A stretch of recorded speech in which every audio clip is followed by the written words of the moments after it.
Ini surat Asy-Syura ayat 38 di dalam kitab Fadilah Sedekah, keutamaan menginfakkan harta. Dan bagi orang-orang yang menerima, mematuhi seruan Tuhannya dan mendirikan sholat. Ya. Sedang urusan mereka diputuskan dengan musyawarah di antara mereka. Ternyata musyawarah ini jelas Pak, di surah Asy-Syura jelas Pak. Perintah musyawarah ini bukan adat, bukan tradisi, tapi perintah Allah. Orang-orang yang menerima dan mematuhi seruan Tuhannya dan mendirikan sholat. Sedang urusan mereka diputuskan dengan musyawarah antara mereka, dan mereka menafkahkan sebagian dari rezeki yang kami berikan kepada mereka. Al-Quran surat Asy-Syura ayat 38. Jadi hadirin dirahmati Allah Subhanahu wa taala, saya pernah merasakan beratnya menjalani musyawarah. Dulu pertama kali khuruj 40 hari, saya itu punya interest, punya kepentingan untuk bergerak ke salah satu provinsi. Jadi saya sudah bilang ke orang-orang nih, pokoknya saya mau ke sana. Ada deh.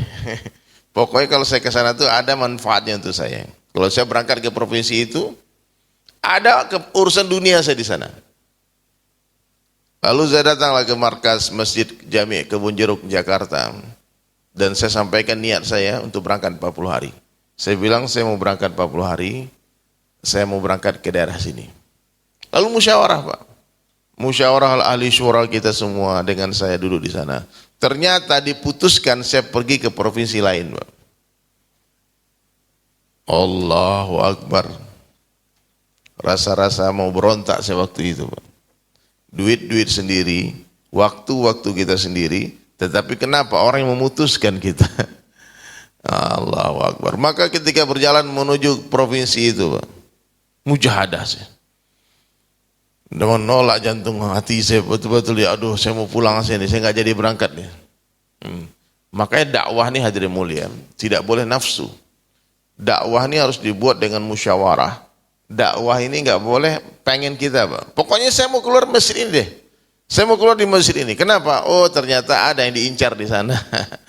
Ada ternyata yang diincar. Ternyata ada di sana bisnis yang mau dijalankan. Ternyata ada sana kantong suara yang mau didapatkan. Oh ngeri Pak. Nah jadi kadang-kadang orang terjebak hadirin sekalian, tanpa sadar berdakwah mengikuti nafsu. Berdakwah bukan dengan musyawarah, berdakwah karena ingin dunia. Ayo Pak, buka mata supaya jangan ada yang tertidur Pak. Allahu Akbar, mulai ketiduran nampaknya nih. Di sana-sana tidur betul? Oh dia enggak. Betul ya? Jelas? Ya. Nah, di dalam ayat ini telah disebutkan mengenai sifat-sifat orang yang sempurna. Ya, dan Allah Subhanahu wa taala telah menjanjikan untuk mereka karunia dari sisinya, sedangkan karunianya itu lebih baik dibandingkan kenikmatan dunia. Para ulama menuliskan bahwa dalam ayat-ayat ini, yakni mulai daripada ayat yang berarti bagi orang-orang yang beriman dan bertawakal kepada Tuhannya, ya, secara berurutan menjelaskan tentang sifat-sifat khusus para khulafaur rasyidin dan keadaan pada masa mereka. Di samping itu juga menjelaskan keadaan khilafah dari zaman Sayyidina Abu Bakar As-Siddiq radhiyallahu an hingga zaman Sayyidina Ali radhiyallahu an, bahkan sampai kepada Hasan dan Husain radhiyallahu anhuma. Dalam keadaan ini diingatkan tentang sifat dan keadaan berlangsungnya kekhalifahan mereka. Dalam ayat ini juga dijelaskan bahwa di akhirat bagi khulafaur rasyidin disediakan berbagai kenikmatan yang dijanjikan, dan dari umumnya lafaz diketahui bahwa janji itu juga bagi orang-orang yang berusaha mewujudkan sifat-sifat itu ke dalam dirinya. Alangkah baiknya seandainya orang Islam memiliki semangat agama dan memiliki semangat untuk mempelajari Islam dan menerapkan akhlak yang mulia sebagaimana yang disebutkan dalam Al-Quran dan hadis. Akan tetapi pada hari ini akhlak orang-orang Islam dalam keadaan merosot. Kita nggak bisa pungkiri Pak, memang keadaan kita seperti itu. Ya. Bahkan sudah jatuh sehingga orang-orang non-Muslim sangat benci terhadap Islam. Jadi tidak boleh kita serta-merta menyalahkan kenapa mereka anti-Islam, kenapa mereka membenci orang Islam. Karena kita sendiri memang layak untuk dibenci. Maaf ya, Islam sempurna, kita tidak. Dulu akhlaknya para sahabat membuat para musuh segan. Dipuji oleh kawan dan lawan sahabat. Ya. Orang-orang non-muslim sangat benci terhadap Islam jika melihat orang-orang Islam, orang-orang miskin, ya, tidak mengetahui bahwa akhlak Islam pada hari ini tidak ada dalam diri orang Islam. Tidak mengetahui bahwa akhlak Islam pada hari ini tidak ada dalam diri orang Islam. Mereka menganggap bahwa akhlak Islam adalah sebagaimana yang mereka lihat. Hanya kepada Allah lah kita mengadu. Jadi orang fikir, Pak, yang mereka lihat itulah Islam. Padahal bukan. Saya ingat itu perkataan Cat Stevens. Cat Stevens ini artis dari England, Pak. Artis terkenal. Nama Islamnya Yusuf Islam. Jadi orang bertanya sama dia, kenapa kamu mau masuk Islam? Dia bilang, kalau aku melihat orang Islam, tentu saya tidak akan masuk Islam. Tapi karena saya melihat Islam dari Al-Quran dan hadis, maka saya yakin Islam itu sempurna. Ya. Kalau saya melihat orang Islam, saya tidak akan masuk Islam.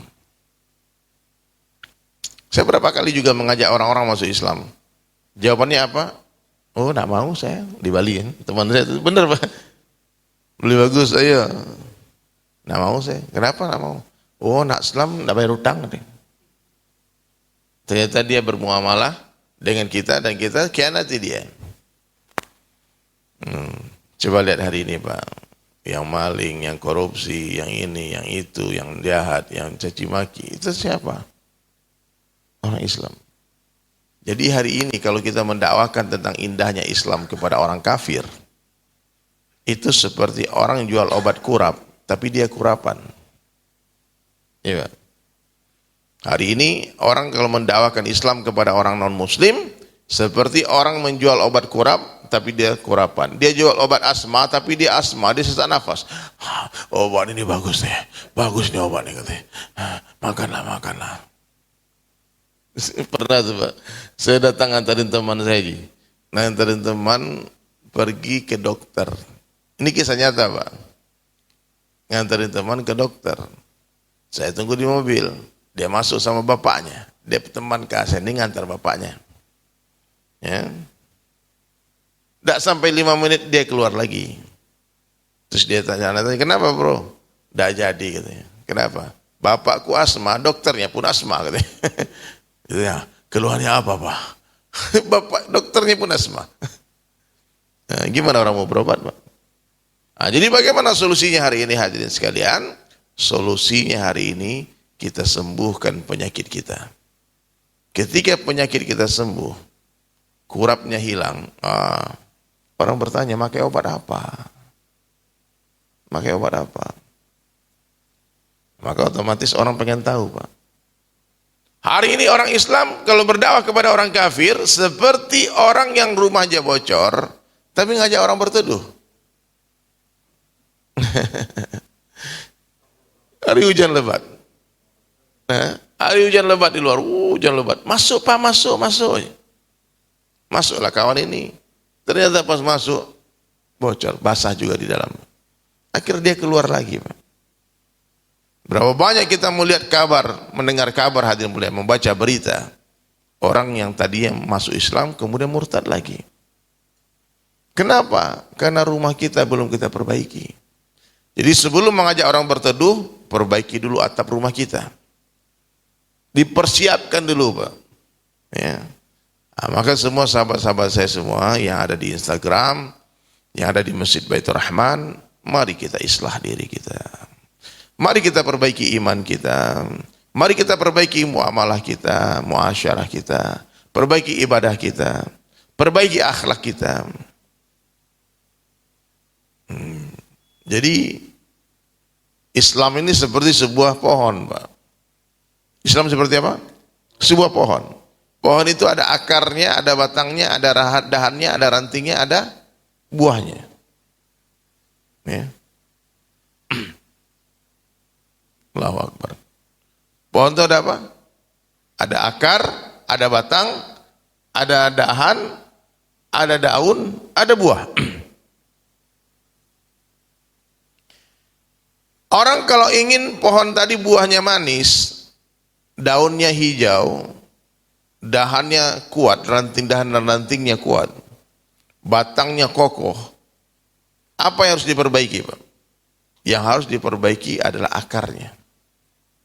Ini jarang dibahas, Pak.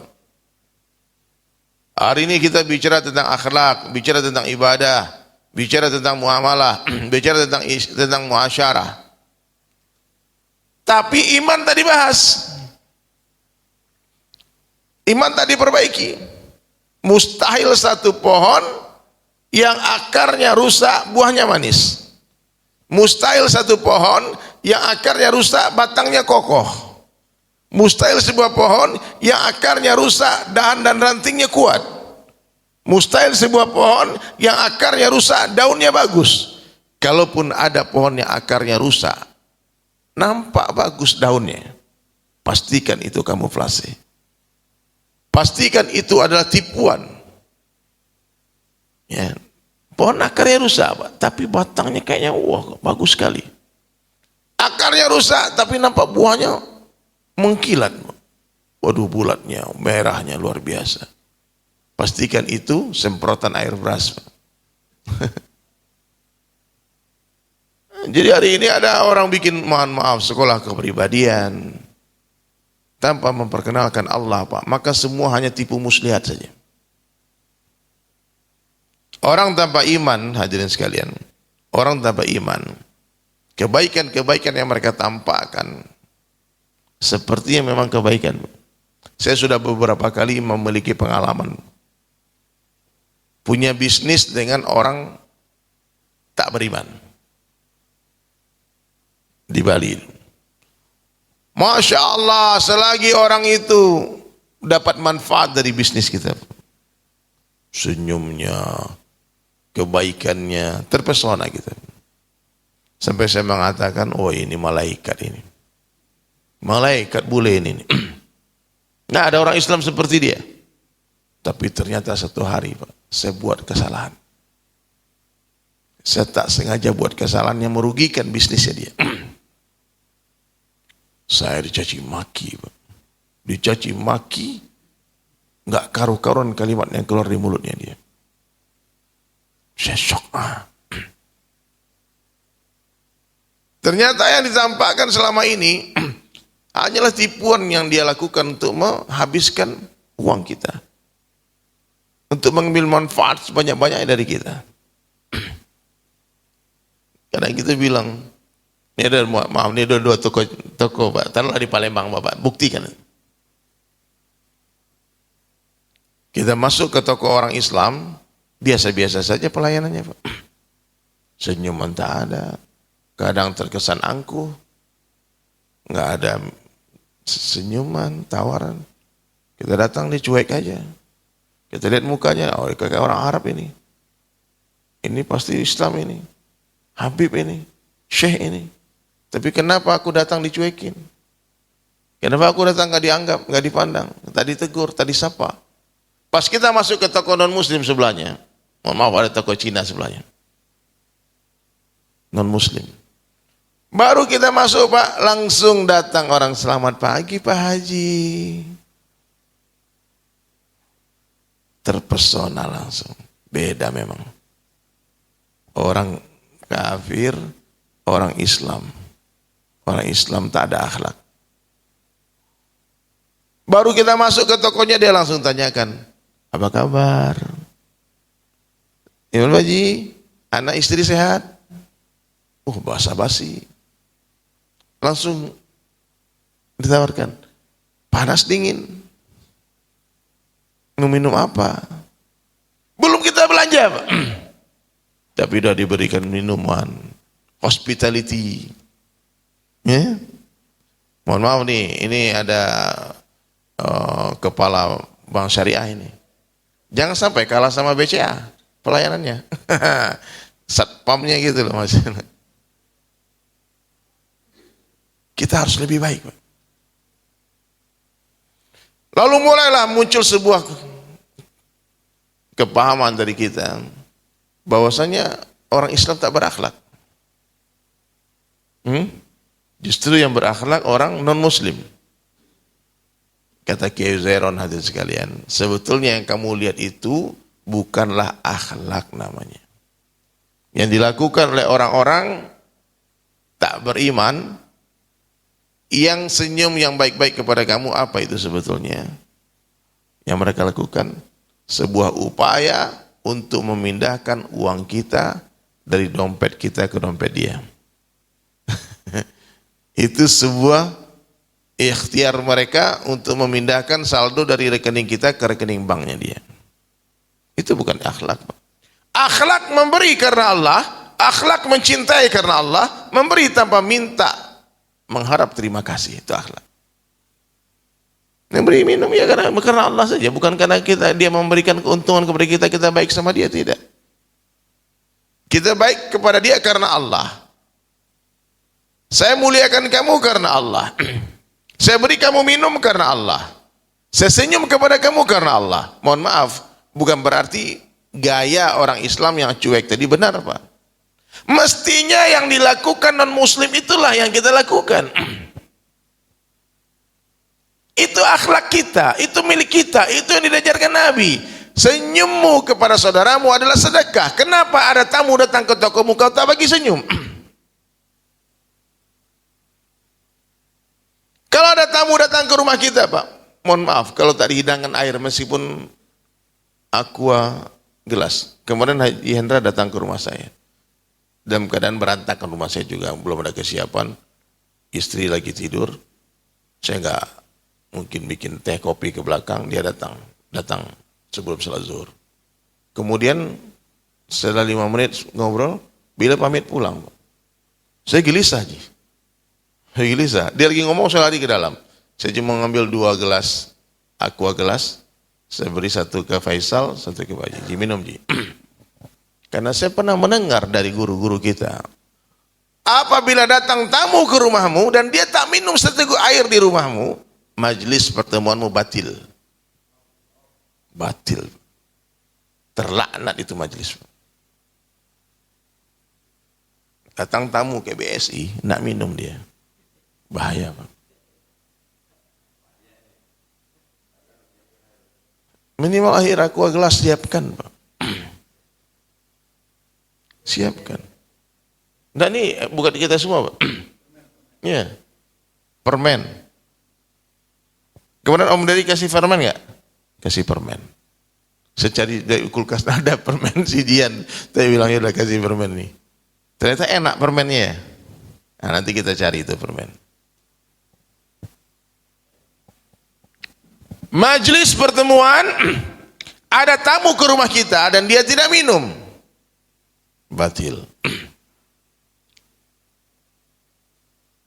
Termasuk ke masjid kita, Ji. Alhamdulillah di Masjid Baitur Rahman, ratusan box itu minuman air aqua gelas tuh. Nggak habis, setahun tuh nggak habis tuh.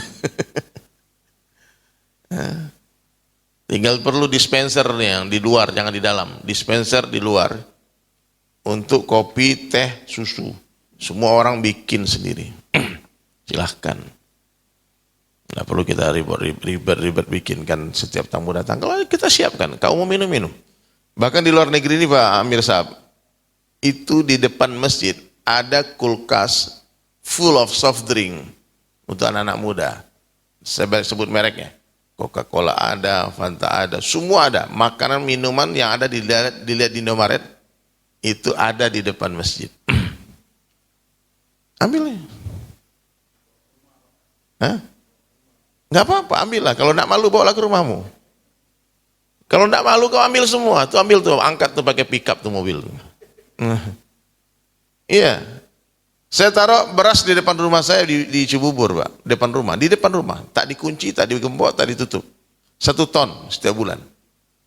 Saya bilang, semua orang boleh ambil. Orang kaya boleh ambil, orang miskin. Ambil suka-sukanya. Kau ambil 10 bungkus, 10 sak ambil. Kau makan sendiri, kau bagi tetanggamu, bagi tetanggamu. Kadang ada orang datang, Pak saya mau 5 ya. Ya, kenapa? Tetangga saya banyak yang miskin. Ambil. Orang kaya nggak ada yang ngambil, malu, aib Pak. Kecuali otaknya nggak ada Pak. Kan? Kita siapkan untuk tamu masjid, dia bawa pulang ke rumah. Sebetulnya itu nggak berakhlak. Tapi kalaupun dia mau, kalau tak malu ambillah. Asal kau mau ke masjid. Ya? Nah, jadi hadirin dirahmati Allah Subhanahu wa taala, inilah akhlak. Umat Islam hari ini yang rusak akhlak ini, Pak. Sehingga kita dihinakan bukan hanya oleh orang kafir, Pak, dihinakan oleh orang Islam sendiri. Orang Islam ini hari ini hina dalam pandangan orang Islam. Allahu Akbar. Kalau datang tamu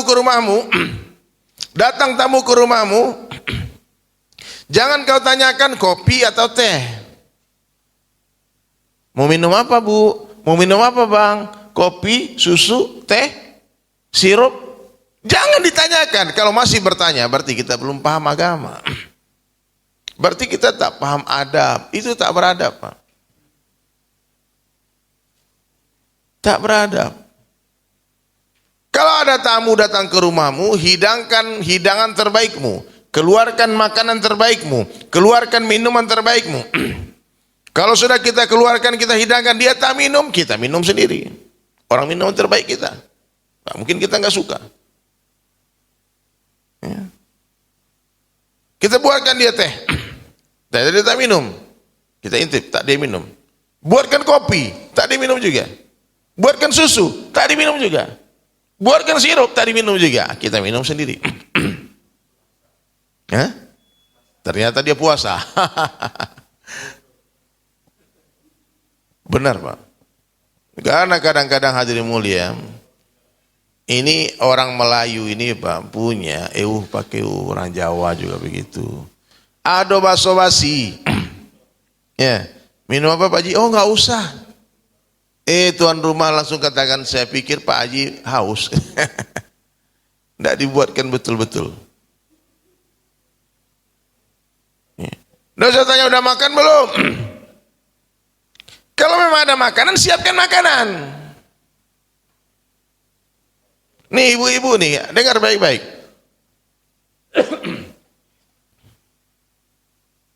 Kalau masih bertanya mau minum apa, mau makan apa, berarti kita kurang diajarkan adab oleh orang tua kita. Kalau masih bertanya panas, dingin, berarti kita tak paham agama. Siapkan hidangan terbaik buat tamu. Siapa yang kedatangan tamu yang dia kenal? Ini satu hadis Nabi, riwayat mengatakan, saya mendengar daripada satu orang habaib. Sungguh itu adalah tamunya Rasulullah sallallahu alaihi wasallam, tamu aku, kata Nabi. Siapa yang kedatangan tamu yang tidak dia kenal, maka itu adalah tamunya Allah. Siapa yang kedatangan tamu yang dia kenal, itu adalah tamuku. Siapa yang kedatangan tamu yang tidak dia kenal, itu adalah tamunya Allah. Muliakan tamu. Kalau kalian beriman kepada Allah dan hari akhir, muliakan tamumu. Muliakan tamumu. Hari ini tamu dicurigain, Bang. Meskipun tamu itu orang non-muslim, meskipun tamu itu Yahudi, Nasrani, meskipun tamu itu orang-orang yang jauh dari, tak tahu, tak kenal kita siapa. Ada beberapa orang sahabat itu masuk Islam itu di pasar, Pak. Bismillahirrahmanirrahim.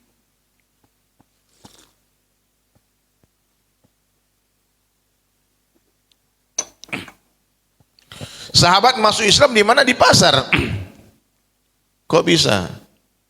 Jadi ada satu orang, Pak, dari salah satu suku Yahudi datang ke Madinah. Datang ke Madinah, hadirin sekalian.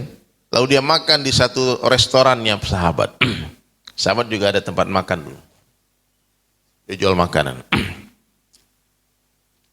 Selesai makan, maka Yahudi tadi,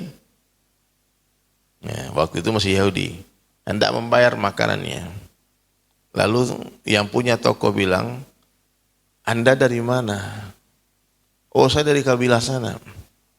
Ya, saya melihat kamu pakaianmu berbeda, kamu pasti bukan orang sini. Dari dulu bisa dibedakan mana muslim, mana Yahudi dari bajunya, Pak. Oh ya, alhamdulillah dia nggak bilang alhamdulillah, dia bilang saya datang ke sini memang sedang ada perjalanan. Ini berapa hidangan makanan tadi?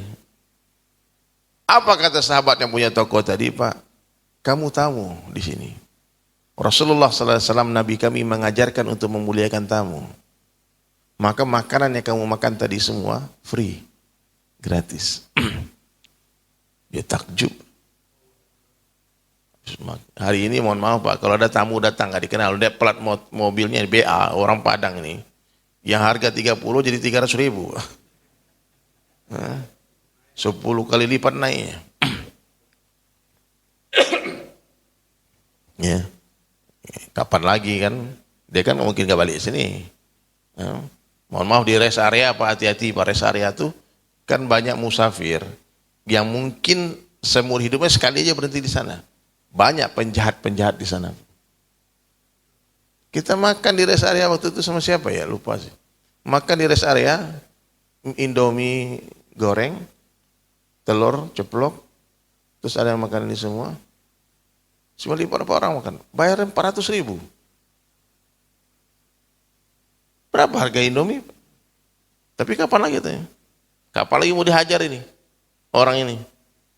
Nah ini pengkhianat Pak. Gimana orang mau dapat hidayah? Lalu Yahudi tadi pergi ke toko yang kedua untuk makan berikutnya. Ke sahabat, ke restoran yang lain. Ternyata di sana pun gratis. Dan di restoran ketiga dia katakan kalau satu restoran lagi gratis, aku masuk Islam. Benar. Ternyata restoran ketiga gratis. Jadi ada tamu datang ke masjid kita, Pak. Siapkan tempat terbaik.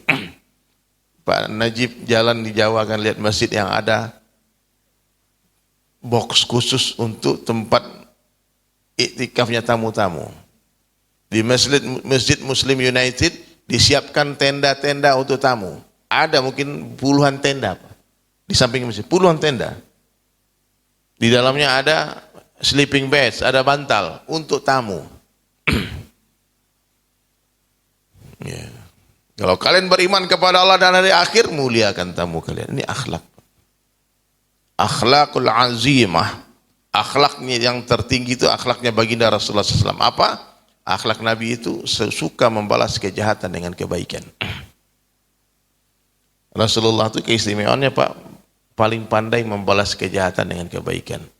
Hari-hari diludahin sama Yahudi, diludahin. Akhirnya hadirin sekalian, satu hari orang meludahinya tidak ada lagi. Nabi tanya, mana orang yang biasa meludahi saya? Dia sakit ya Rasulullah. Dan Nabi SAW adalah orang yang pertama menjenguk dia. Baik, kita lanjutkan ta'limnya ya. Dan pada harta-harta mereka ada hak orang miskin yang meminta dan orang miskin yang tidak mendapatkan bagian. Surat Az-Zariyat ayat 19. Dalam ayat-ayat sebelumnya telah diterangkan mengenai sifat-sifat khusus orang yang sempurna imannya. Di antara sifat khusus mereka adalah bahwa mereka sangat sering memberikan sedekah. Seakan-akan sedekah itu telah menjadi tanggung jawab dan kewajibannya. Ibnu Abbas radhiyallahu anhum berkata, Ibnu Abbas radhiyallahu anhuma berkata bahwa ini maksud dalam harta yang mereka adalah hak selain zakat. Yakni dengan hartanya dia juga memperkuat tali silaturahmi, menjamu tamu dan menolong orang-orang yang tidak mendapat bagian apa-apa, orang miskin. Mujahid rahmatul alaih berkata bahwa maksudnya adalah kewajiban selain zakat. Ibrahim rahmatul alaih berkata bahwa mereka menganggap kewajiban selain zakat, menganggap di dalam harta mereka itu ada hak lain selain zakat. Ibnu Abbas radhiyallahu anhu berkata, di dalam harta mereka itu berkata bahwa mahrum adalah orang yang keadaannya buruk. Dia mencari dunia tetapi dunia berpaling darinya dan dia tidak meminta-minta kepada manusia. Dalam hadis yang lain, juga diriwayatkan dari Ibnu Abbas radhiyallahu anhu berkata bahwa mahrum dalam ayat di atas nih, wa fi amwalihim haqqa lis-sa'ili wa mahrum, ini ayatnya Pak. Masya Allah. Mahrum adalah orang yang berada dalam kesempitan, yang penghasilannya tidak mencukupi untuk memenuhi keperluannya. Abu Kilabah rahmatullahi alaihi berkata bahwa di Yamamah ada seorang laki-laki. Suatu ketika datanglah banjir yang menghanyutkan semua harta kekayaannya. Maka seorang sahabat radhiyallahu anhu berkata bahwa orang itu adalah orang yang mahrum. maka orang itu supaya diberikan bantuan. Abu Hurairah radhiyallahu anhu meriwayatkan sabda Nabi sallallahu alaihi wasallam bahwa orang miskin bukanlah orang yang ditolak oleh satu suap makanan. yakni dia meminta sedekah dari pintu ke pintu yang lain. Tetapi miskin yang sebenarnya adalah orang yang tidak mempunyai harta untuk mencukupi keperluannya. Jadi yang disebut miskin itu bukan orang yang mengemis, Pak. Miskin yang harus kita bantu itu orang yang tidak memiliki harta untuk keperluannya. Nah, itu baru harus wajib kita bantu dia. Untuk makan dia nggak ada duit. Tapi kalau miskin harus dikasihan, dia mau beli iPhone 13 katanya. Kurang nggak mampu saya Pak katanya. Bantulah kami. Itu bukan miskin namanya Pak. Orang inilah yang sebenarnya mahrum. Fatimah binti Qais rahmatullahi alaihi berkata kepada Rasulullah sallallahu alaihi wasallam tentang ayat ini, bertanya kepada Rasulullah sallallahu alaihi wasallam tentang ayat ini. Maka Rasulullah sallallahu alaihi wasallam bersabda bahwa di dalam harta ada hak selain zakat. Hadis ini telah akan dijelaskan dalam urutan berikutnya. Setelah itu Rasulullah sallallahu alaihi wasallam membaca, bukanlah menghadapkan wajah kalian itu sebuah kebaikan. Sebagian kecil keterangan ayat di atas sudah dijelaskan secara terpisah mengenai memberi orang miskin dan membayar zakat. Ayat ini menganjurkan supaya orang tidak hanya merasa cukup dengan membayar zakat, tetapi hendaknya juga membelanjakan hartanya di jalan Allah Subhanahu wa taala. Akan tetapi pada hari ini hanya menunaikan zakat saja kita sudah kita anggap sebagai musibah yang memberatkan. Berapa banyak orang Islam yang tidak menunaikan zakat, tetapi untuk menyelenggarakan pesta perkawinan dan resepsi yang sia-sia, mereka rela menggadaikan rumahnya, sehingga di dunia ini harta mereka akan habis, dan di akhirat mereka akan ditimpa musibah karena perbuatan dosa yang mereka lakukan. Kenapa hari ini berat kalau bayar zakat, tapi kalau buat pesta fora, menggadaikan rumah untuk kawin, bayang tuh, habis itu kos dia. Berimanlah kamu kepada Allah dan Rasulnya, dan nafkahkanlah di jalan Allah dari harta yang diberikan kepadamu sebagai ganti pemilik. Maka bagi mereka yang beriman di antara kamu dan juga yang menafkahkan harta di jalan Allah ada balasan yang besar. Surat Al-Hadid ayat 7. Terangan Masya Allah. Waalaikumsalam. Maksud ganti pemilik di sini adalah bahwa harta ini dahulu milik seseorang. Ya. Sekarang untuk beberapa hari berada di tangan kita. Setelah kita meninggal, harta itu akan berpindah kepada orang lain. Dalam keadaan seperti ini, mengumpulkannya adalah pekerjaan sia-sia. Harta tidak pernah kekal dan tidak akan pernah kekal di tangan seseorang. Beruntunglah orang yang memikirkan dan menyimpannya untuk keperluan dirinya. Dan itu tidak hanya bisa dilakukan dengan menyimpannya di khazanah Allah Subhanahu wa taala, yang tidak dikhawatirkan akan hilang dan terlepas dari tangan kita. Dan bila harta itu tetap di dunia, maka akan selalu dalam bahaya. Jadi harta itu kalau tidak dikirimkan ke akhirat itu dalam keadaan bahaya semua, Pak. Kalau mau aman harta kita, Pak, maka kirimkan, titipkan di khazanahnya Allah. Sekarang pun telah diperlihatkan bahwa istana yang besar dan berbagai harta kekayaan semuanya telah terlepas dari tangan kita dan berpindah ke tangan orang lain. Rumah-rumah yang dimiliki seseorang hingga kemarin, pada hari ini telah dengan matanya sendiri dia melihat bagaimana orang lain telah menggantikan kepemilikannya. Sayangnya kita tak mengambil pelajaran darinya. Sudah menjadi ketetapan Allah, benda-benda dunia tidak akan kekal selama-lamanya. Jadi kami pernah datang ke rumah orang kaya, silaturahmi. Kemudian dia bertanya, Ustaz, rumah saya ini apa kekurangannya? Rumahnya mewah banget, miliaran, rumah mewah, indah banget. Saya bilang kekurangannya 2 saja rumah ini. Kekurangannya 2. Ya, pertama, rumah ini pasti akan meninggalkan Bapak. Kalau tidak, bapak yang meninggalkan dia. Nah, ini kekurangannya, Pak. Selain itu bagus semua. Coba kalau rumah ini bisa abadi selama-lamanya milik kita, kan enak, Pak. Ataupun bapak, saya bilang, bapak bikin wasiat di notaris. Pokoknya saya tidak mau pergi dari rumah ini. Bagaimanapun saya tidak mau dan tidak boleh seorang pun mengeluarkan jenazah saya di rumah ini kalau saya mati nanti. Bikin di notaris. Waktu itu ada istrinya juga. Mohon maaf Bu, kira-kira boleh nggak jenazah bapak disiapkan satu kamar khusus di sini? Jangan dikubur. Ini kamar khusus untuk mayatnya bapak. Di rumah yang besar ini. Nggak bisa lah Ustaz. Bininya lo ngomong nggak bisa. Kalau dia meninggal sore Pak, mohon maaf kita meninggal sore nih. Berarti kan nggak mungkin malam itu dikubur langsung. Besok pagi lah dikuburin. Apalagi harus nunggu anak datang dari rantau semuanya. Lalu malam itu malam terakhir Pak. Kira-kira istri kita mau nggak berduaan dengan kita semalaman? Pergi kalian gitu. Pergi. Biarkan kami berdua malam ini malam terakhir kami.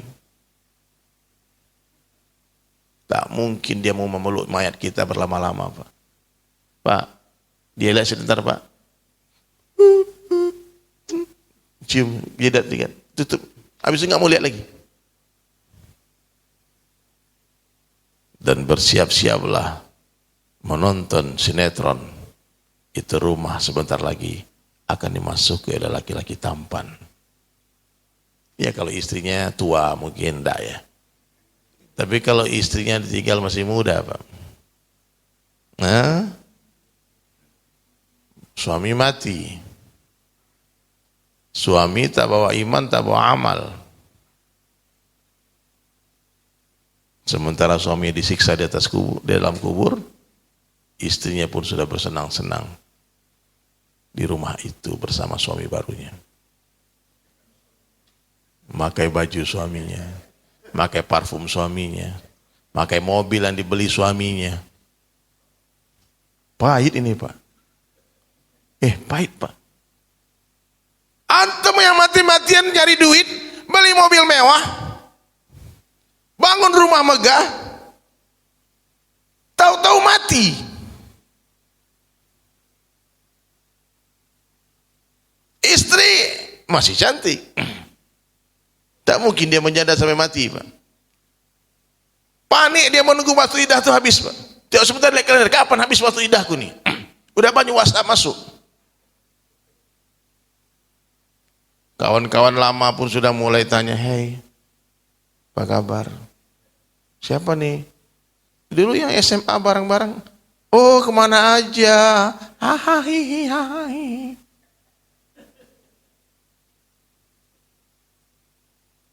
Tidak boleh sebetulnya meminang orang yang masih dalam iddah. Tapi hari diadab, kadang-kadang bukan dalam iddah, bini orang diganggu. Belum masih hidup lakinya. Kalau diganggu bininya. Karena kehilangan akhlak tadi. Tidak ada adab. Iya. Ini ngeri Pak.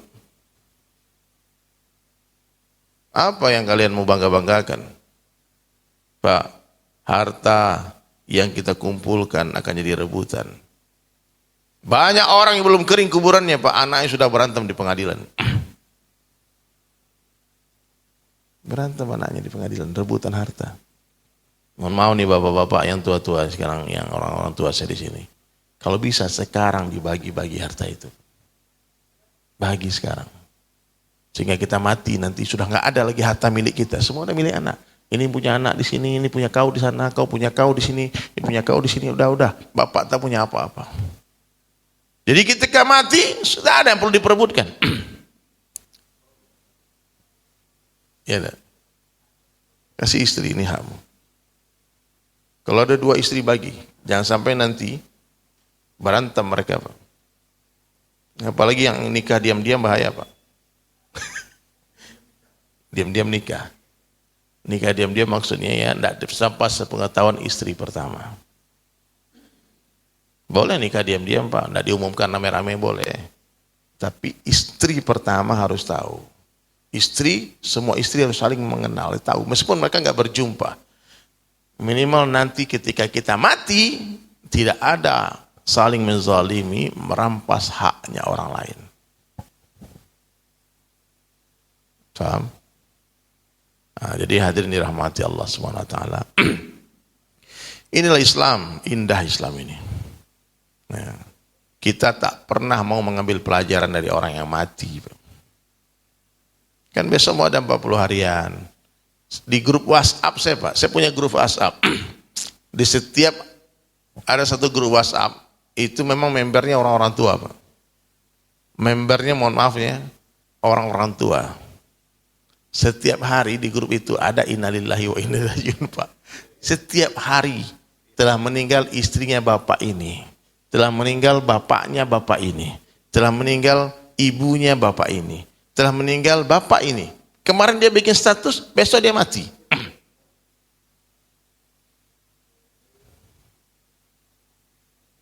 Allahu Akbar. Maka jangan bodoh-bodoh cari duit untuk orang. Maka simpanlah harta kita di tempat yang paling aman di dunia. Di mana tempat itu? Di khazanahnya Allah. Kalau di dunia harta ini dibiarkan, Pak, itu penuh risiko. Kalau yang dicuri orang, kadang hilang, terbakar, banjir. Ya. Berapa banyak orang-orang hadirin sekalian yang kaya raya tiba-tiba mati. Bingung, Pak. Mau diapain? Allahu Akbar. Dan orang-orang yang telah menempati kota Madinah dan telah beriman sebelum mereka mencintai orang yang berhijrah kepada mereka. Ini orang-orang Ansarnya. Dan mereka tidak menaruh keinginan dalam hati mereka terhadap apa-apa yang diberikan kepada mereka. Dan mereka lebih mengutamakan kaum muhajirin daripada diri mereka sendiri. Sekalipun mereka dalam kesusahan. Dan siapa yang dipelihara dari kekikiran dirinya, yang dipelihara dari kekikiran dirinya, mereka itulah orang-orang yang beruntung. Al-Hasr ayat 9. Manusia ini gitu, Pak, punya sifat kikir.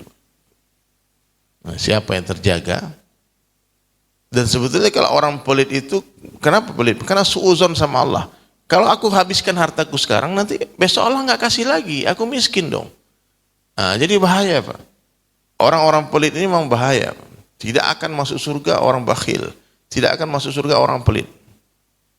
Raden Mas Joko, abangku, Masya Allah. Ya. Di dalam ayat di atas diterangkan mengenai orang-orang yang memiliki hak dari Baitul Mal.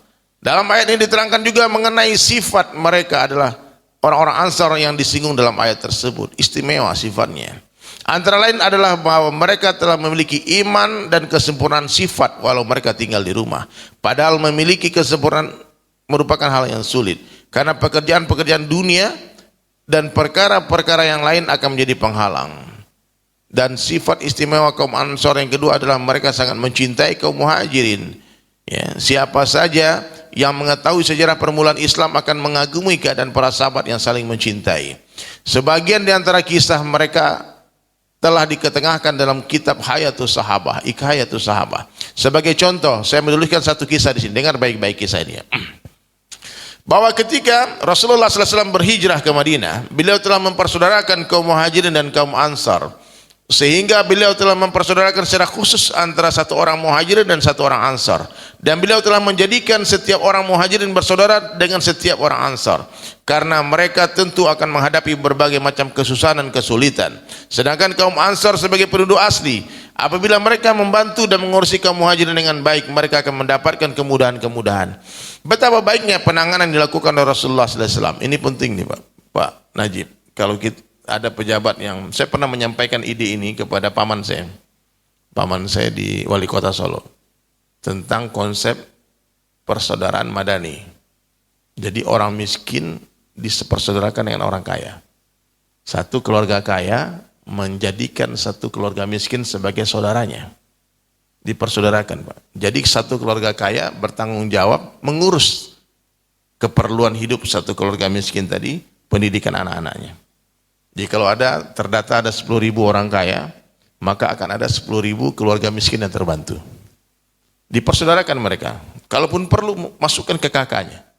Jadi saudara. Wah, ini program luar biasa Pak. Kemudian beliau sampaikan dalam satu seminar, dalam satu ini, dan beliau dapat penghargaan Pak. Ini sebetulnya dari ini. Terpilih 2 kali jadi wali kota. Masya Allah. Program persaudaraan madani. Betapa baiknya penanganan dilakukan oleh Rasulullah SAW. Sehingga orang muhajirin mendapat berbagai macam kemudahan dan orang ansar pun tidak kerepotan. Karena satu orang diserahi untuk mengurus satu orang, bukan pekerja, tentu bukan pekerjaan yang sulit. Mudah ini. Mengenai kisah ini, masalah ini, Abdurrahman bin Auf radhiyallahu anhu menceritakan kisahnya sendiri. Ini Sayyidina Abdurrahman bin Auf, orang terkaya di Makkah, kemudian hijrah ke Madinah tanpa membawa sepeser pun hartanya. Sehingga Abdurrahman bin Auf menjadi orang miskin di Madinah.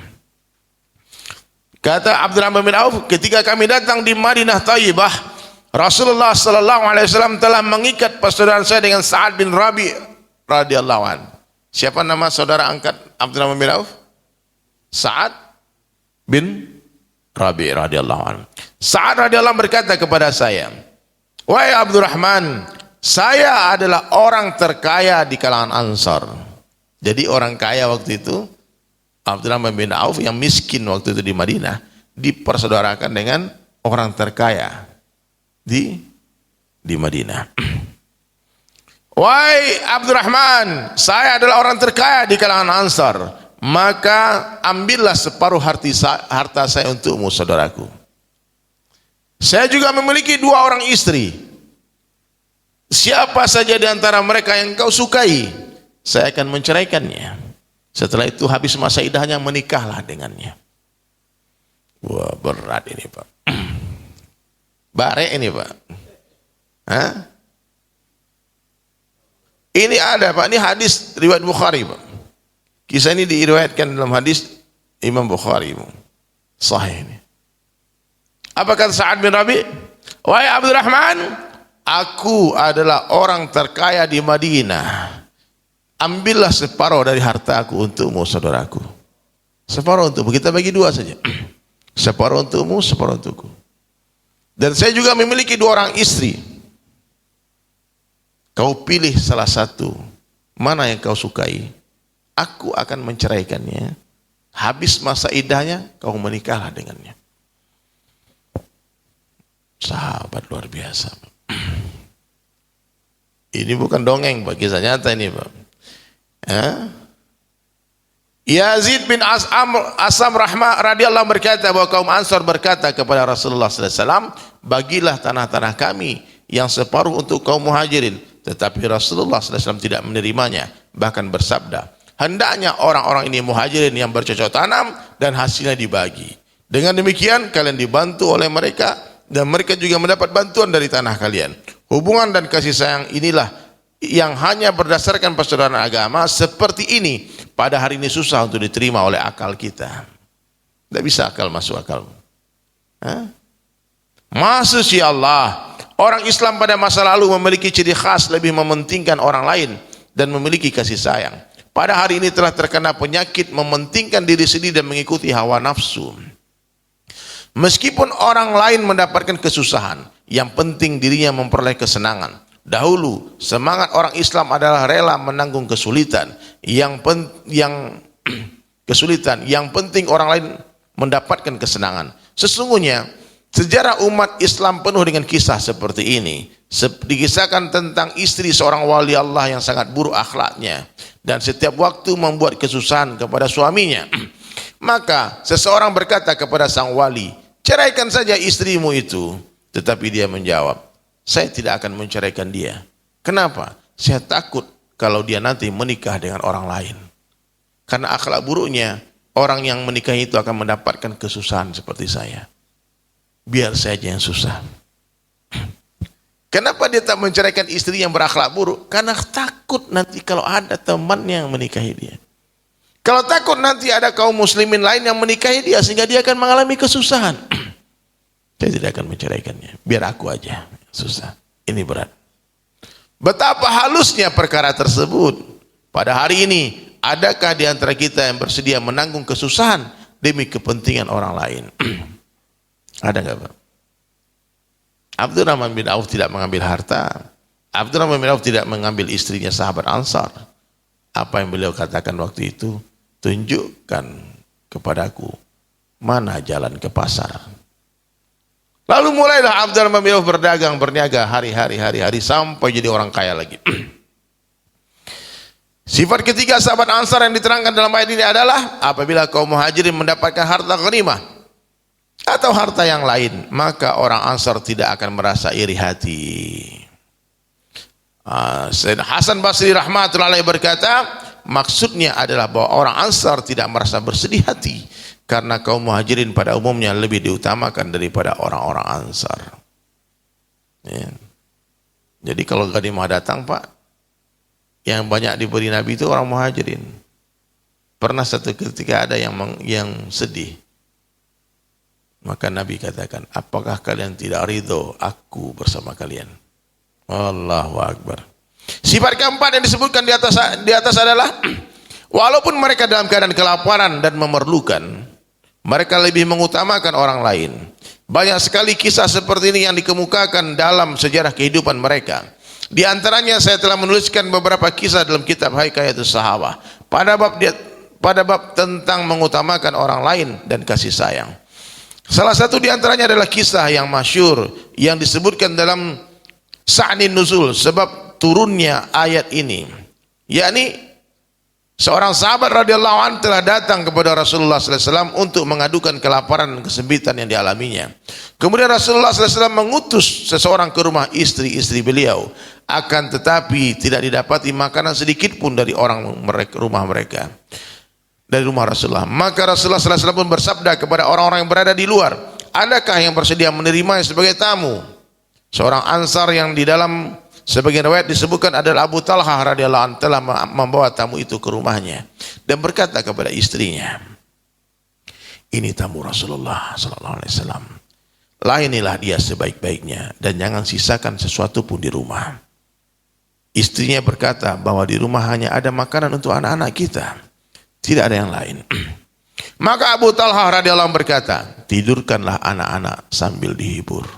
Dan ketika saya membawa makanan dan duduk dengan tamu, maka berdirilah dan padamkanlah lampu sambil pura-pura memperbaikinya, supaya kita tidak usah ikut makan, sehingga tamu kita bisa makan dengan kenyang. Maka istrinya pun mengerjakan apa yang diperintahkannya.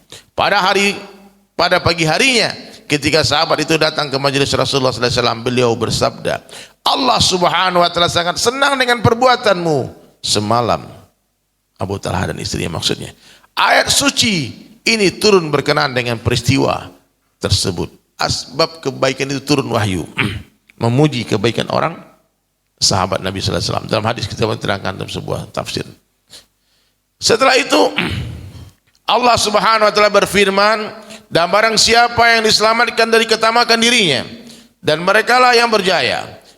Arti syuh dalam tamak dan bakhil, yakni orang yang bertabiat bakhil meskipun tidak ditunjukkan dalam perbuatan. Karena itu telah dikutip dalam lafaz yang berbeda-beda dari beberapa ulama mengenai tafsir lafaz syuh. Adapun artinya adalah loba dan tamak, yakni terhadap harta sendiri dan harta orang lain. Seseorang datang kepada Ibnu Mas'ud radhiyallahu anhu, lalu dia berkata, saya telah binasa. Dia bertanya, mengapa? Orang itu berkata, Allah Subhanahu wa taala berfirman bahwa orang-orang yang diselamatkan dari syuh adalah orang-orang yang berjaya, sedangkan penyakit ini ada pada diri saya. Hati saya tidak ingin harta saya sedikit pun terlepas dari diri saya. Ibnu Mas'ud radhiyallahu anhu berkata bahwa ini bukanlah syuh tapi bakhil. Walaupun bakhil bukanlah sesuatu yang baik, tetapi syuh adalah memakan harta orang lain dengan cara yang zalim. Diriwayatkan juga dari Ibnu Umar radhiyallahu anhu yang mirip dengan hadis ini. Ibnu Umar radhiyallahu anhu berkata bahwa yang dimaksud syuh bukan orang yang menahan dari membelanjakan hartanya. Perbuatan itu disebut bakhil dan ini merupakan perbuatan yang sangat buruk. Tetapi syuh adalah mengintai barang orang lain. Taus rahmatullahi alaihi berkata bahwa bakhil adalah orang yang tidak membelanjakan hartanya dan syuh adalah orang kikir terhadap harta orang lain.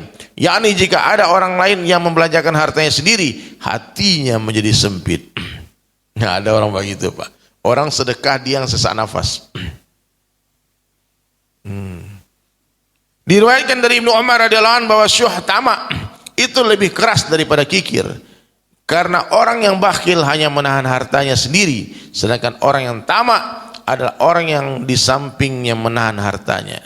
Dia di samping menahan hartanya, dia juga menginginkan supaya apa yang dimiliki orang lain pun jatuh ke tangannya. Diriwayatkan dalam sebuah hadis bahwa Rasulullah SAW bersabda, barang siapa yang di dalam dirinya ada 3 tabiat, dia telah selamat dari syuh. Yang pertama, menunaikan zakat hartanya. Yang kedua, menjamu tamu. Dan yang ketiga, menolong orang yang terkena musibah. Jadi 3 caranya selamat dari sifat syuh, bakhil. Yang pertama apa? Membayarkan zakat. Yang kedua, menjamu tamu. Yang ketiga, membantu orang yang terkena musibah. Dalam sebuah hadis disebutkan bahwa di dalam tidak ada sesuatu pun yang dapat menghapuskan Islam sebagaimana syuh. Dalam riwayat yang lain disebutkan bahwa debu-debu di jalan Allah Subhanahu wa taala dan asap jahanam tidak bisa berkumpul dalam perut satu orang manusia. Iman dan syuh sekali-kali tidak akan berkumpul dalam satu hati. Dalam sebuah hadis disebutkan bahwa Jabir radhiyallahu anhu meriwayatkan bahwa Nabi sallallahu alaihi wasallam bersabda, "Jauhilah kezaliman, karena kezaliman pada hari kiamat akan menjadi kegelapan yang berlapis-lapis." yakni akan menyebabkan terjadinya kegelapan yang sangat gulita sehingga seperti berlapis-lapis. Maka selamatkanlah dirimu dari syuh, karena dia telah membinasakan orang-orang sebelum kamu, dan karenanya orang-orang sebelum kamu saling menumpahkan darah, dan karenanya mereka berzina dengan mahramnya.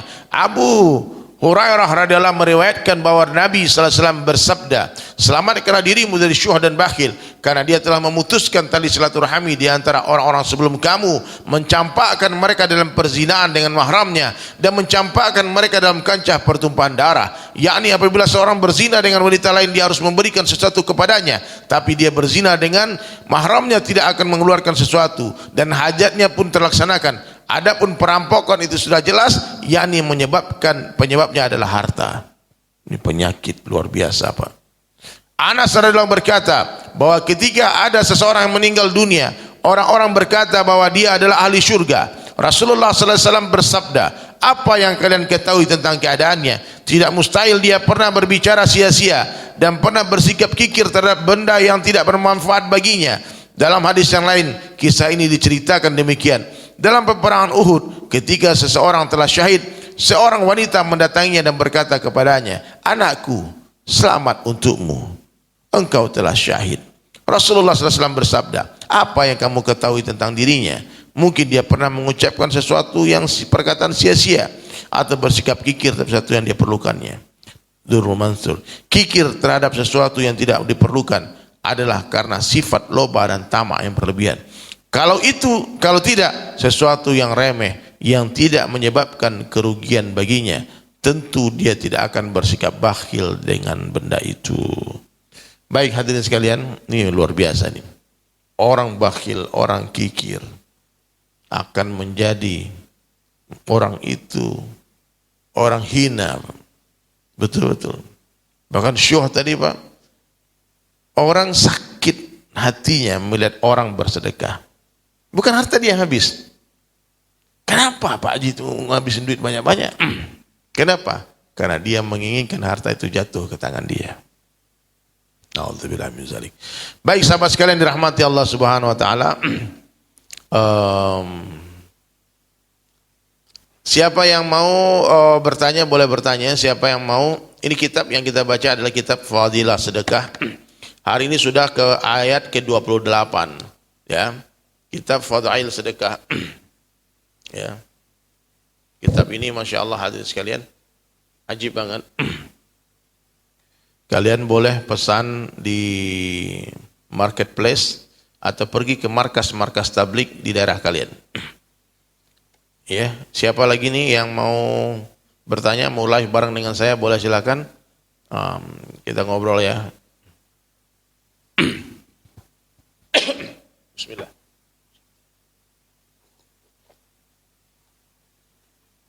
Di tangan kanan ya guys.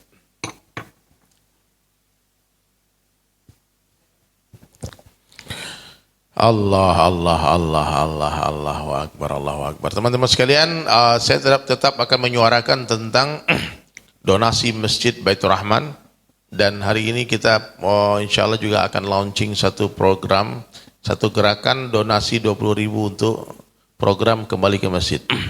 Jadi semua sahabat-sahabat yang tidak punya duit banyak berlebih untuk membangun masjid, Masya Allah. Dari mana saja nih boleh nih, Pangkal Pinang, Bangka hadir. Silahkan silakan ditransferkan ke rekening bank BSI Masjid Baitur Rahman 77 2-nya 6 kali 98. 77 26 kali 98. Siapa lagi yang mulai bersama dengan saya, boleh silakan yang mau bertanya. Masya Allah.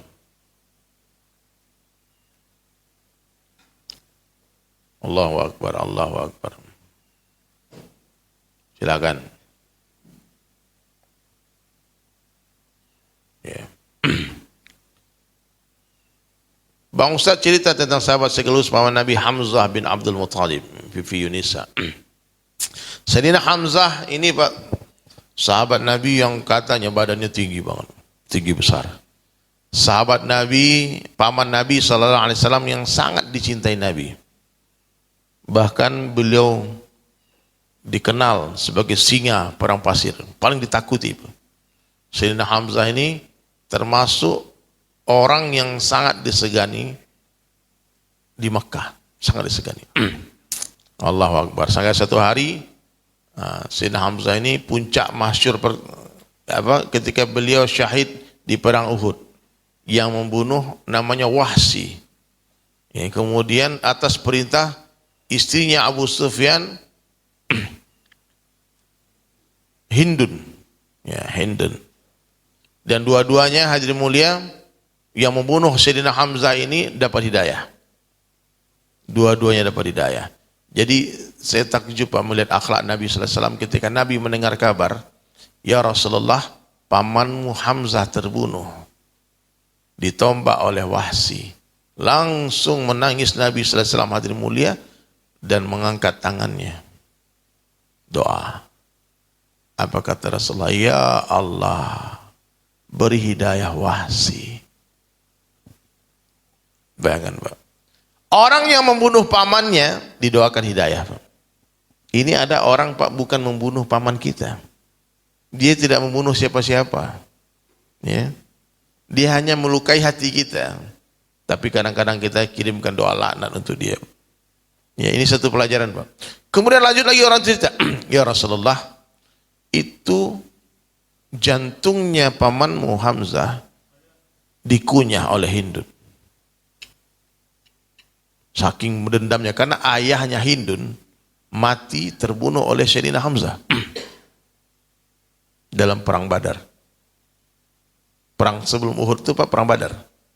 Sebelum Uhud perang apa? Perang Badar. Perang Uhud itu terjadi Pak, belum kering luka-luka sahabat di perang Badar. Allahu Akbar. Maka Hindun telah bersumpah membalas dendam untuk kematian ayahnya. Ya. Ketika mendengar Hindun mengunyah jantung pamannya, maka Rasulullah pun berdoa, ya Allah, beri hidayah Hindun ya Allah.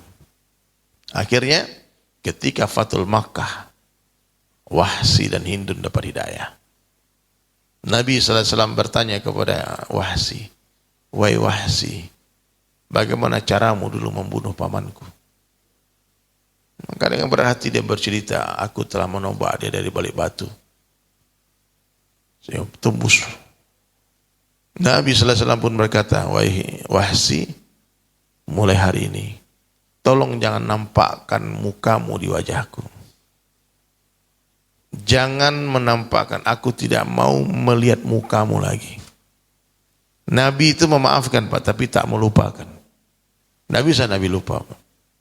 Maka setelah hari itu, Wahsi selalu menutup wajahnya dengan cadar. Dia tidak mau Nabi melihat muka dia. Dan kalau ada Nabi berdiri, dia berdiri di belakang Nabi. Dia tak pernah sekalipun menampakkan wajahnya sampai Nabi wafat. Dan ketika wafatnya Rasulullah SAW, dia mengganti, membalas ya, dosa dia dengan membunuh Musailamah Al-Kadzab. Dengan cara dia menombah Hamzah. Jadi Musailamah Al-Kadzab, nabi palsu itu Pak, mati dibunuh oleh Wahsy. Sebagai apa? Kafarah pengguguran dosa dia membunuh Sayyidina Hamzah. Dan ketika Fathul Makkah, Hindun istri Abu Sufyan pun ikut masuk Islam bersama suaminya Abu Sufyan.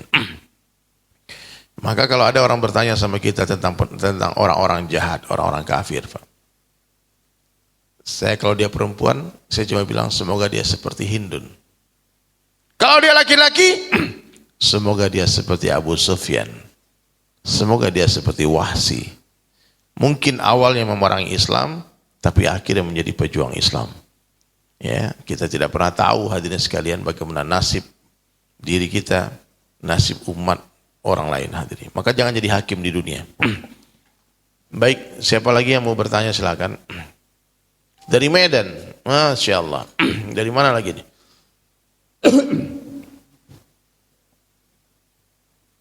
Masya Allah, ada Bu Hajah juga nonton ya, Hajah Vina, Bali. Lalu orang-orang Mekah pun mentertawakan Hindun ketika Hindun masuk Islam. Maka dia katakan, kata orang-orang Mekah, hei Hindun, bukanlah kau pernah bersumpah, kami mendengar dulu sumpahmu, kamu tidak akan masuk Islam. Maka kata dia, aku tidak pernah masuk Islam, tapi Islam yang masuk ke dalam diriku. Allahu Akbar. Bib, coba cerita kisah Nuaiman, Bib. Nuaiman ini seorang sahabat yang lucu, Pak. Saya banyak mendengar riwayat tentang Nuaiman ini, Pak. Masya Allah. Nuaiman ini pelawak di zaman Nabi, Pak. Jadi profesi pelawak itu sebenarnya sudah ada zaman Nabi, Pak. Dia bukan pelawak gara-gara pengen cari duit melawak, tidak. Tapi memang dia lucu, Pak. Kalau Nabi melihat mukanya Nuaiman, itu Nabi tertawa, Pak. Nabi senyum, Pak. Lihat mukanya, dia nggak ngomong. Dia lewat, Nuaiman lewat, Nabi senyum. Jadi kalau ada orang bertanya gimana dengan orang-orang lucu hari ini, ada di zaman Nabi dulu. Dan Nuaiman ini hadirin sekalian radhiyallahu an ahlul Badar. Dia sahabat Badar. Nah, maka satu ketika Nuaiman ini ngeprank, Pak, dia ngerjain Sayyidina Utsman. Nuaiman ini suatu hari hadirin sekalian melihat Abdullah ibnu Maktum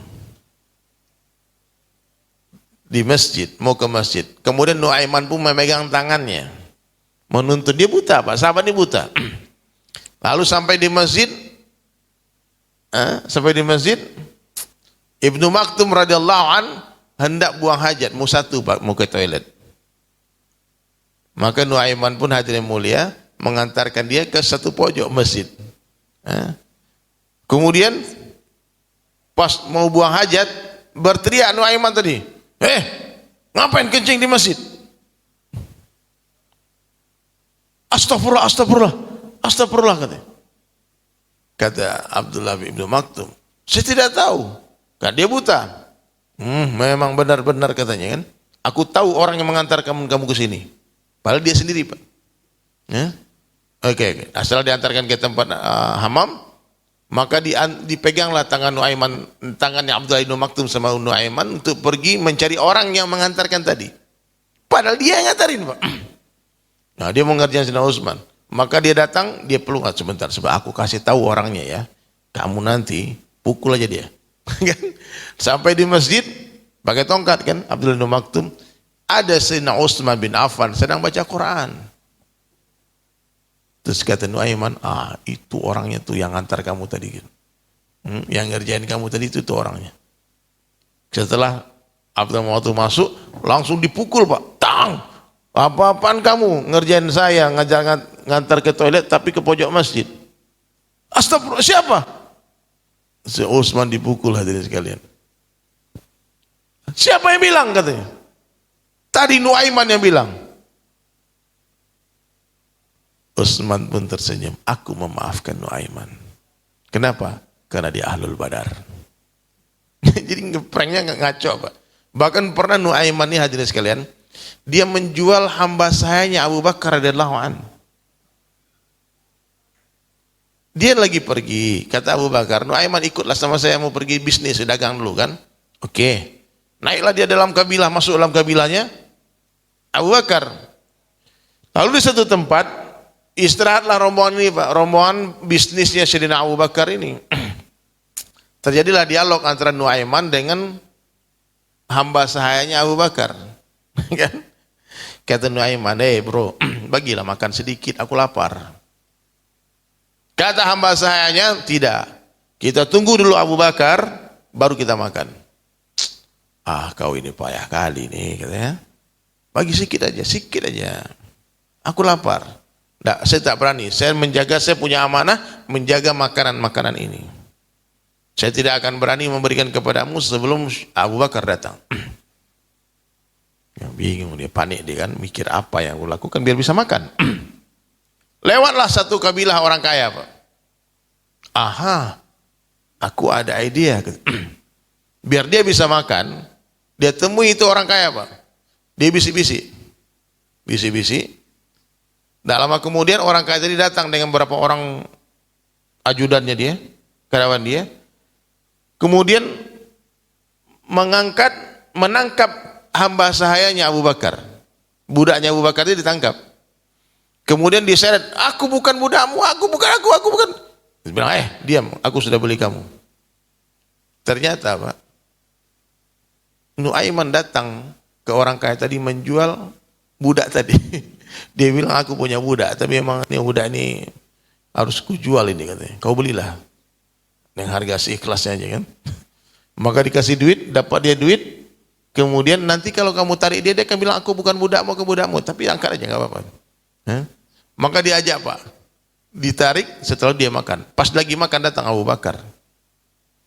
Dikata mana si Fulan? Dikasih duit. Aku sudah jual. Aku sudah jual Pak.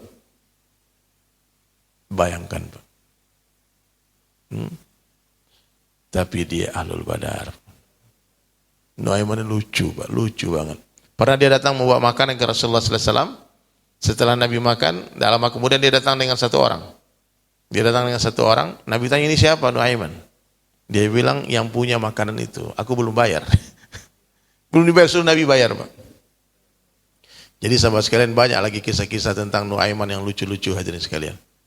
Assalamualaikum, apakah hari ini termasuk kegaduhan dan gempa-gempa termasuk akhir zaman? Masya Allah, iyalah, sudah ntar lagi kiamat Pak. Sebelum kiamat, sebelum terlambat, mari kita berikan infak terbaik kita untuk pembangunan masjid Baitur Rahman, Jalan Bang Raya, Palembang. Saya di sini sementara waktu hadirin sekalian menunggu terkumpulnya donasi pembangunan masjid. Selagi proses pembangunan masjid ini berlangsung, kita akan tetap menggalang donasi, ya, akan tetap menggalang donasi wakaf daripada orang-orang baik muhsinin. Dan kita ada program melukis sejarah 604, tolong Pak Haji colokan dong, 604 halaman Al-Quran, maka akan ada 604 nama orang baik yang akan kita abadikan dalam prasasti di setiap lukisan-lukisan saya. Ya, sungguh malang, sungguh menyesal nanti ketika nanti 604 orang itu terkumpul namanya, nama kalian tidak ada di dalamnya. Ya, yang berniat ikut donasi satu halaman Al-Quran, maka donasi 10 juta untuk pembangunan Masjid Baitur Rahman. Dari Palembang, lagi di Palembang benar. Saya mungkin 2 tahun ini akan di Palembang sampai masjid selesai. Setelah itu kita akan pindah ke kampung yang lain, ke kota yang lain untuk membangun masjid lagi di sana. Ya. Jadi misi saya sekarang itu hanya membangun masjid, memakmurkan masjid, memperbaiki masjid. Di Bali juga kita ada program membantu 29 masjid dan musala di Bali. Masjid dan musala yang terkena masalah-masalah, ada sewanya yang harus dibayar, ada parkiran yang tidak ada, ada tempat wudhu yang tidak ada. Maka telah didata oleh Dewan Masjid Indonesia cabang Bali, ada 29 masjid dan musala yang perlu kita bantu. Nah, itu ada program, nanti programnya program donasi 25.000. Silahkan teman-teman yang mau ikut ambil bagian, lihat di postingan saya pernah memposting kira-kira 2 minggu yang lalu. Ya, gimana nak? Oh ya siap, Masya Allah. Oke, siapa lagi yang mau live dengan kita? Belajar dari Ghazali Everyday. Belajar dari Ghazali Everyday. Hari ini digemparkan hadiah Indonesia. Ada seorang anak muda iseng-iseng mengupload fotonya Karena foto itu jadi bahan tertawan teman-temannya dia di Facebook, di mana-mana. Setiap di upload foto itu dia aja orang. Kemudian dia iseng mengupload di NFT. Terus dia bikin status, ya, ada yang mau beli nggak? LOL. Dia ketawa, dia mengejek Pak. Dia tidak berharap. Tapi ternyata hadirin sekalian, ya itu ada jamaahnya ya Pak Ustaz, ada. Jadi ternyata di NFT, di OpenSea itu foto sudah miliaran harganya. Iya, fotonya itu semua terjual. Ternyata saya pikir itu foto satu biji foto Pak. Ternyata tidak. Itu foto yang dia buat beberapa tahun lalu, dari tahun 2017. Berarti udah 4-5 tahun. Dia buat 2022. 2017 dia buat foto itu sampai 2020, 2021. Kemudian foto itu dijadikan slideshow video. Coba lihat, apa pelajaran yang bisa kita dapatkan? Ini berkah istiqomah. Setiap hari dia foto selfie dengan posisi wajah yang sama. Tiap hari. Ya, rambutnya beda-beda, mukanya sama aja, tidak berubah nampaknya. Nah, jadi bagaimana kalau Allah melihat amal kita istiqomah berpuluh tahun, Pak? Puluh tahun kita istiqomah, berapa penghargaan yang Allah berikan? Allahu Akbar. Manusia saja menghargai begitu dahsyat. Maka satu kecil amalan yang istiqomah, amalan istiqomah meskipun kecil, itu lebih baik daripada amalan yang besar tapi sekali saja. Baik, silakan screenshot nomor rekening bank Masjid BSI ini. Besok kita ta'lib lagi insyaallah. Doakan saya panjang umur, ya. Allahu Akbar. Assalamualaikum warahmatullahi wabarakatuh.